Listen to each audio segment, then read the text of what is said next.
Film പ്ലസിലേക്ക് എല്ലാവർക്കും സ്വാഗതം.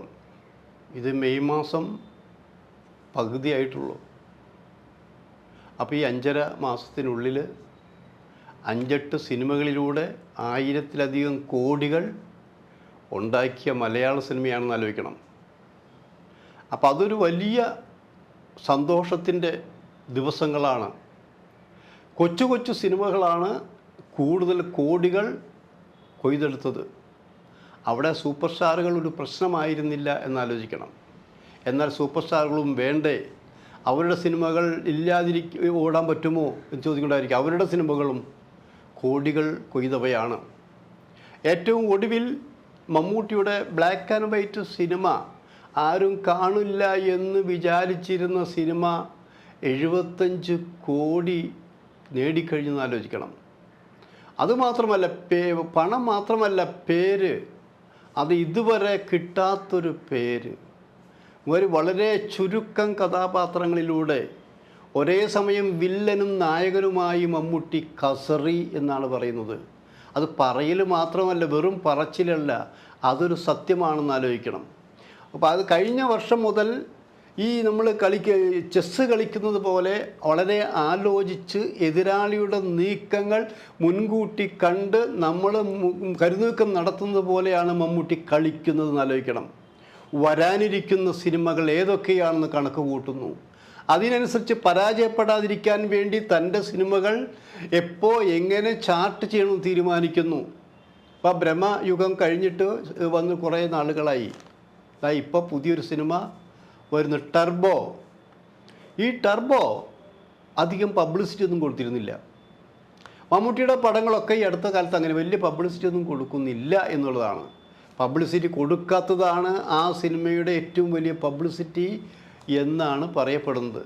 എന്നാൽ ടർബോയ്ക്ക് പബ്ലിസിറ്റി ഇല്ലേ? ഉണ്ട്. ടർബോയ്ക്ക് ഉണ്ടാകുന്ന പബ്ലിസിറ്റി പലരും പല രീതിയിലുമാണ്. അവരുടെ ഗ്രൂപ്പിൽ നിന്നുകൊണ്ട് തന്നെ ചോദിക്കുന്നത്, എന്താ ഈ സിനിമയ്ക്കൊരു പബ്ലിസിറ്റി വേണ്ടേ? ടർബോയ്ക്ക് പബ്ലിസിറ്റി എന്താ കൊടുക്കാത്തത് എന്ന് ചോദിക്കും തന്നെയാണ് ടർബോയുടെ പബ്ലിസിറ്റി എന്ന് ആലോചിക്കണം. കാരണം ഇപ്പോഴത്തെ സിനിമയെ കുറിച്ച് എന്താ പറയുക? ടൈറ്റിൽ മാത്രമേ പറയാൻ പറ്റുള്ളൂ.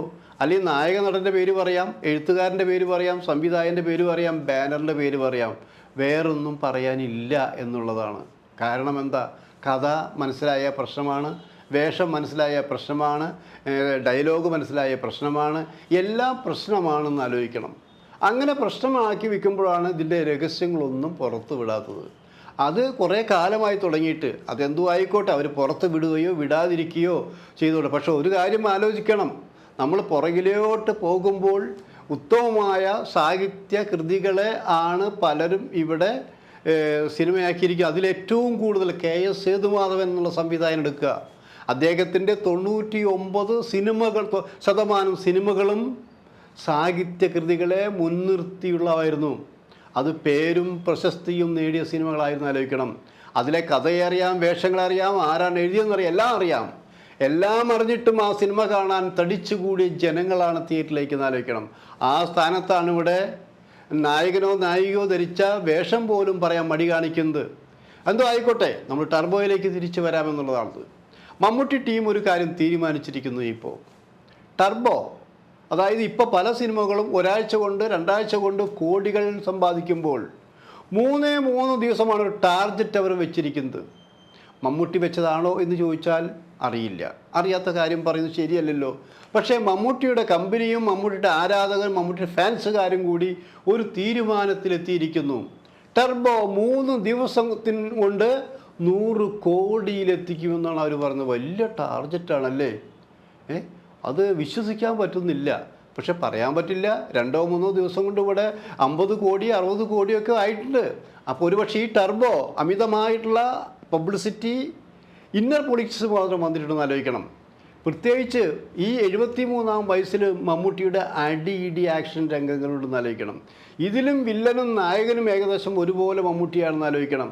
അങ്ങനെ ആ മമ്മൂട്ടിയുടെ പ്രത്യേക പ്രസ്റ്റീജ് സിനിമ, ആ സിനിമയാണ് 23-ാം തീയതി റിലീസ് ചെയ്യാൻ പോകുന്നത്. ഇപ്പോഴേ തന്നെ തിയേറ്ററിലെല്ലാം ഫുള്ളായി നിറഞ്ഞു കഴിഞ്ഞിരിക്കുന്നു. അതിന് മുന്നോടിയായി ഓരോ ജില്ലകളിലും ഫാൻസുകാരുടെ യോഗം നടന്നു കഴിഞ്ഞിരിക്കുന്നു. സാധാരണ അങ്ങനെ മമ്മൂട്ടി വിളിക്കാറില്ല. മമ്മൂട്ടിക്ക് വേണ്ടി ആരും വിളിക്കാറില്ല. ഇപ്പോൾ ഓരോ ജില്ലാ തലങ്ങളിൽ യോഗം നടന്നു കഴിഞ്ഞിരിക്കുന്നു. അതായത് ഈ ടർബോയുടെ പബ്ലിസിറ്റി എങ്ങനെയായിരിക്കണം, ഈ ടർബോ 3 ദിവസം കൊണ്ട് 100 കോടി കളക്ട് ചെയ്യത്തക്കുള്ള സൂത്രം എന്തായിരിക്കണം, അതാണ് നടന്നുകൊണ്ടിരിക്കുന്നത്. അപ്പോൾ അവർ ഏകദേശം ഒരു ധാരണയിൽ ചിലരുടെ അഭിപ്രായങ്ങളാണ് ഇങ്ങനെ വന്നിരിക്കുന്നത്. ഈ സിനിമ ആദ്യത്തെ ഒരാഴ്ച പൊതുജനങ്ങൾക്ക്, അതായത് കുടുംബങ്ങൾക്ക് ഒരുമിച്ച് കാണാനുള്ള സൗകര്യം ഉണ്ടാക്കരുത്. ഒരാഴ്ച കഴിഞ്ഞതിന് ശേഷമാണ് എല്ലാ ബുക്കിങ്ങുകളുമെല്ലാം കുടുംബങ്ങൾക്ക് വേണ്ടി ഒരാഴ്ച കഴിഞ്ഞ് ബുക്ക് ചെയ്തോട്ടെ. ആ ഒരാഴ്ച ഫാൻസുകാരും വേണ്ടപ്പെട്ടവരുമായി തിയേറ്റർ നിറയ്ക്കണം. അപ്പോൾ നിറയ്ക്കണം എന്ന് വെച്ചാൽ അതുമാത്രം ആൾക്കാരുണ്ടല്ലോ. കാരണം ഒരാൾ തന്നെ പല പ്രാവശ്യം ഈ സിനിമ കാണുന്നു. അങ്ങനെ വരുമ്പോൾ വീണ്ടും വീണ്ടും ഈ സിനിമ കാണാൻ പ്രേരിപ്പിക്കുന്ന ഘടകങ്ങൾ ടർബോയിലുണ്ട്. കാരണം മമ്മൂട്ടിയുടെ ഔട്ട്സ്റ്റാൻഡിങ്, ഇതുവരെ പറഞ്ഞതുപോലെയല്ല, ഔട്ട്സ്റ്റാൻഡിങ് ഉള്ളൊരു കഥാപാത്രം, ഔട്ട്സ്റ്റാൻഡിങ് ഉള്ള സിനിമ, ഔട്ട്സ്റ്റാൻഡിങ് മാനറിസങ്ങളാണ് പലപ്പോഴും പരാജയപ്പെട്ടു പോകുന്ന ചിലർക്ക്. പക്ഷേ ഇവിടെ അത്തരത്തിലല്ല, വളരെ സൂക്ഷിച്ച് തന്നെയാണ് മമ്മൂട്ടി ചെയ്യുന്നത്. അങ്ങനെ ഓരോ ജില്ലകളിൽ ഫാൻസുകാരുടെ യോഗം നടന്നു. ആ യോഗത്തിൽ നടപ്പിലാക്കേണ്ട ചില തീരുമാനം എടുത്തു കഴിഞ്ഞു. അപ്പോൾ അതിൽ വന്ന മറ്റൊരു കാര്യം, തലേ ദിവസം നാളെ സിനിമ റിലീസ്, അതായത് 23-ാം തീയതി സിനിമ റിലീസ് ചെയ്യുകയാണെങ്കിൽ 22-ാം തീയതി തന്നെ രാത്രി അവിടെ പ്രേക്ഷകരും ഫാൻസുകാരുമായുള്ളൊരു തിയേറ്ററിൻ്റെ മുമ്പിൽ നിറഞ്ഞു നിൽക്കണം. ഉറങ്ങാത്ത രാവായിരിക്കണം, ആഘോഷ പരിപാടികളായിരിക്കണം.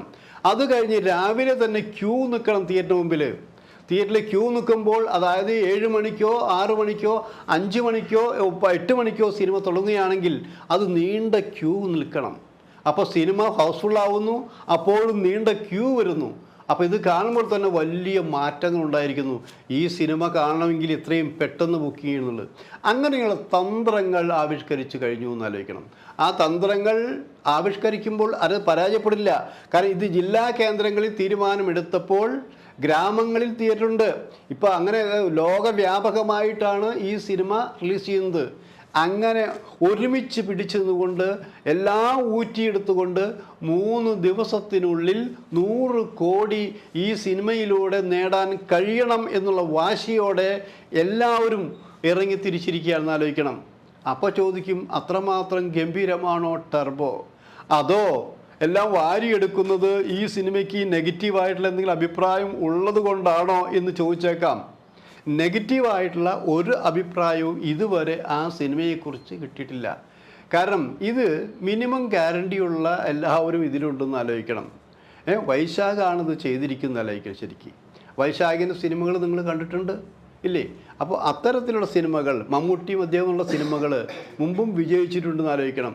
അപ്പോൾ ഇത് നമുക്ക് ഒരു ഒന്നൊന്നര അടിപൊളി സിനിമ തന്നെയാണെന്ന് ആലോചിക്കണം. നിങ്ങൾ ഇദ്ദേഹത്തിൻ്റെ ബ്ലാക്ക് ആൻഡ് വൈറ്റ് സിനിമ കണ്ട് നിരാശരായ ഫാൻസുകാർക്ക്, അങ്ങനെ ഫാൻസുകാരിൽ ആരെങ്കിലും നിരാശരായിട്ടുണ്ടെങ്കിൽ അവരെ പ്രീതിപ്പെടുത്താനും അവരിലൂടെ മറ്റെല്ലാവരെയും സന്തോഷിപ്പിക്കാനും പല പ്രാവശ്യവും കാണാനും പ്രേരിപ്പിക്കുന്ന രീതിയിലേക്ക് അടിപൊളിയാണ് ടർബോ എന്നാണ് പറഞ്ഞു കേട്ടത്.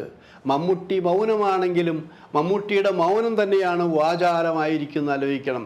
അത് 23-ാം തീയതി അല്ല, 22-ാം തീയതി മുതൽ നമുക്ക് കാണാൻ പറ്റും. കാരണം തിയേറ്ററിൽ പോകുന്നത് 23-ാം തീയതിയാണ്. അതിനു മുമ്പ് തന്നെ ഈ ഫാൻസുകാരെല്ലാം ഈ സിനിമ കണ്ട് ഈ ആഘോഷിക്കും എന്നുള്ള കാര്യത്തിൽ യാതൊരു സംശയവുമില്ല. ഇടയ്ക്കൊന്ന് പറഞ്ഞു കൊള്ളട്ടെ, ഈ പുതിയ ടെക്നിക്ക് എന്ന് പറയാൻ കാരണം മാക്സിമം പബ്ലിസിറ്റി തന്നെയാണെന്ന് ആയിരിക്കണം. ഓരോ ദിവസവും പബ്ലിസിറ്റി മാത്രമല്ല, ഇപ്പോൾ ഏറ്റവും ഒടുവിൽ കിട്ടിയ വാർത്ത അനുസരിച്ച് ചില തിയേറ്ററുകളിൽ മമ്മൂട്ടി പോകുന്നു എന്നാണ് അറിയാൻ കഴിഞ്ഞത്.